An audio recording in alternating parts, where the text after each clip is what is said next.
अहमदाबादमध्ये एअर इंडियाच्या विमानाच्या ढिगाऱ्यातून गुजरात एटीएसला डीव्हीआर सापडला। डीव्हीआर फॉरेन्सिक टीमच्या ताब्यात। एनएजी पथकाकडून दुर्घटनास्थळाची तपासणी। बोईंगच्या सर्व विमानांची तपासणी होणार। अहमदाबाद विमान दुर्घटनेनंतर डीजीसीएचा मोठा निर्णय। तपास करून 15 दिवसात अहवाल देण्याचे एअर इंडियाला निर्देश।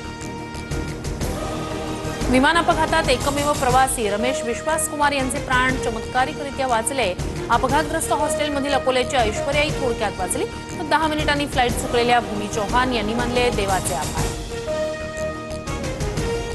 बापाच्या मृतदेहाची ओळख पटवण्यासाठी 8 महिन्याच्या बाळाची डीएनए टेस्ट।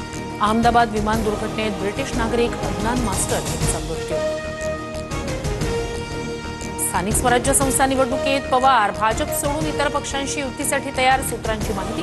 दादांच्या राष्ट्रवादीसोबतही पवारांचा पक्ष युती करणार का याकडे लक्ष। नागपूरच्या भिवापूरमध्ये लग्नातील जेवणातून 100 जणांना विषबाधा। 32 जणांवर उपचार सुरू। इतरांची प्रकृती स्थिर। पाण्यासह लग्नातील जेवणाचे नमुने तपासणीसाठी पाठवले। पुण्यात मुसळधार पावसाची हजेरी। अनेक भागात पाणी साचलं। दिवेघाटात मुसळधार पावसामुळे पाणीच पाणी।